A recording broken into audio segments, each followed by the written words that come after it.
जरा एखादं चांगलं गाणं लाव बघू. काय कुठे काय? नाही, बघा बघा बघा, बिंदास बघा. अहो तुमचाच नवरा आहे. बरं मी काय म्हणतो, मी तुम्हाला ऑफिस मधून न्यायला सुद्धा येतो. अहो कशाला, खरंच गरज नाहीये. अहो पण मला यायचंय, म्हणजे आपण एकत्र जाऊया ना घरी. तसंही आज तुम्ही घरी येणारच आहात. तुम्हाला कसं कळलं? काय? अहो हेच की मी घरी येणार आहे. नाहीच कळलं? मग बोललात कसं? अहो आता मी गेस करू शकत नाही का? येणार आहात ना? येणार आहे. मग ठरलं तर मी येतो तुम्हाला घ्यायला. आणि हे जे अबोला प्रकरण सुरू आहे ना आपल्यात, हे आपण बंद करून टाकू आता कायमचं. मी खूप मिस केलं तुम्हाला. हो, मी पण खूप मिस केलं तुम्हाला. मनाशी किती बोलणे जसे चांदणे तुझ्या. मग का निघून गेलात तुम्ही लांब? अहो आईसाठी. तुमच्याशिवाय घर पण नाही हो घराला. अहो म्हणजे मलाही पटलंय तुमचं. काय सांगताय? काय पटलं? हेच की एकमेकांना स्पेस दिली की प्रेम वाढतं. आणि अधिरा रोहन मरे तर अधिराला हे उमगलं म्हणून तर ती सासरी परत गेली. अहो तेच तर मी तुम्हाला समजावत होतो. कधीतरी वाटू शकतं आपल्याला की ही व्यक्ती आता मला नकोय माझ्या डोळ्यासमोर. मला ब्रेक हवाय. मला नाही बोलायचं, नाही बघायचं या व्यक्तीकडे. पण याचा अर्थ काही नातं कायमचं संपतं असं होत नाही हो. त्याला एक तात्पुरता ब्रेक हवा असतो फक्त. कदाचित ती निसर्गाचीच एखादी प्रोसेस असेल जे बिघडले ते पुन्हा रिपेअर करण्याची. पटलं, 100% पटलं. नशीब माझं, काहीतरी पटलं माझं तुम्हाला. एक मिनिट, मला तुमच्या बऱ्याच गोष्टी पटतात. हो पण लगेच कुठे पटतं? आधी त्यासाठी तुम्हाला अबोला धरावा लागतो. अहो पण म्हणजे मला राग आलेला तुमचा. आता तुम्ही हे स्पेस वगैरे म्हणालात, माझ्याशी बोलायचं नाही म्हणाला तर राग येणारच ना. मग मी धरला थोडा अबोला. पण तुम्हाला लगेच अबोला धरायची काय गरज होती? बोलायचं ना माझ्याशी. बरे वा, असं कसं? तुम्ही दोनदा अबोला धरणार आणि मी एकदा पण नाही धरायचं? मी पण ठरवलं रागात नाहीच बोलायचं. नाही हो, खूप कठीण गेलं मला. म्हणजे एक वस्तू मला माझी जागेवरती सापडत नव्हती. सगळा फोकस गेला होता. मनात विचार असा आला की कसं होणार आपलं स्वानंदी मॅडम शिवाय. मी आता असं रागाने बघू नका माझ्याकडे. राग आणि अबोला बास झाला. आता सांगा काय असेल ते. आपलं काय ठरलंय? आपलं खूप काही ठरलंय. त्यातलं काय? एकमेकांना हाक मारण्याबाबतीत काय ठरलंय? ते हो स्वानंदी. हो स्वानंदी मॅडम चूक. हे बघा काय ना, मला अशी एकदम पटकन सवय नाही होणार हो. वेळ लागेल जरा.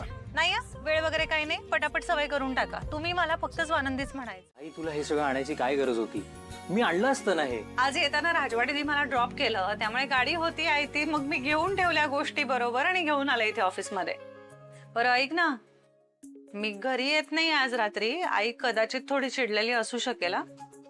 हो हो मला कळतंय. बघ ऑलरेडी तू आला नाही, फार मदत झालीये का आम्हाला. अरे वेडा आहेस का? मदत कसली? माझं कामच आहे ते. बरं फक्त रोहन, आय नो अनरिझनेबल वागते कधीतरी, पण थोडं तुम्ही समजून घ्या. नाही आता तिच्या मनासारख्या झाल्या गोष्टी की तिची चिडचिड होते, माहितीये ना. ताई हे बघ, आम्ही पण समजून घेतोच ग. पण प्रत्येक गोष्ट आईच्या मनासारखी नाही होणार आहे ना, हे तिने पण समजून घ्यायला पाहिजे. हे बघ, आता ते अशा वयात आहेत ना जिकडे त्यांना मोल्ड करणं आपल्याला शक्य नाहीये. त्यामुळे आपल्यालाच थोडंसं त्यांच्या कलाने घ्यायला लागणार आहे आणि घरामध्ये शांतता कशी राहील ह्याचा विचार करायचा. आणि तुझी जबाबदारी मोठी आहे बरं का यात. मी नेहमीच सांगत आले तुला की आपल्याला सवय आहे आईची, अधिराला नाहीये. त्यामुळे ह्या सगळ्यामध्ये तुला तिला जास्त समजून घ्यावं लागणार आहे. सो इतकंच की ती काही रिॲक्टच करणार नाही वगैरे अशी अपेक्षा काही करू नकोस तिच्याकडनं, कारण ती ते करणार आहे. तू शांत राहा. आणि अधिरा पण बघ, ती बिचारी बाहेरून आली आपल्याकडे तरी सुद्धा ती शिकते या गोष्टी. सो तिच्यावरही चिडचिड नाही करायची आहे. बरं बरं मला सगळं कळलंय, ठीक आहे. पण आता तू एक काम करणार आहेस. तू मला प्रॉमिस कर. ओके, कसलं? हे बघ, तू आणि समर सर दोघी असं एखादं नाटक किंवा सिनेमा बघायला जा ना. बेसिकली एकमेकांसोबत टाइम स्पेंड करा.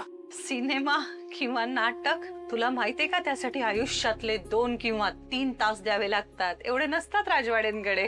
ताई हे बघ, आवड ना निर्माण करता येऊ शकते. तू त्यांना कन्व्हिन्स कर ना.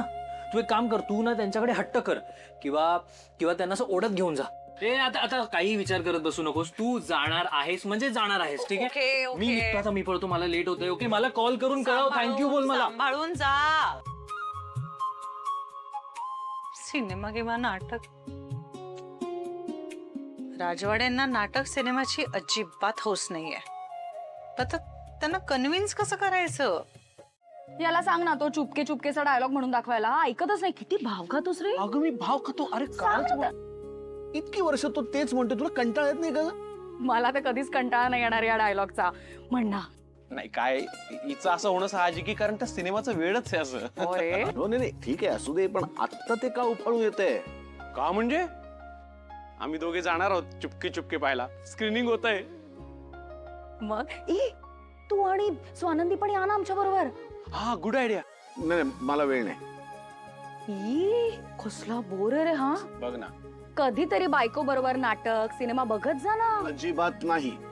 का नाही तर काय, वेळेचा नुसता फालतू अपव्यय. काय मिळतं काय नाटक सिनेमा बघून?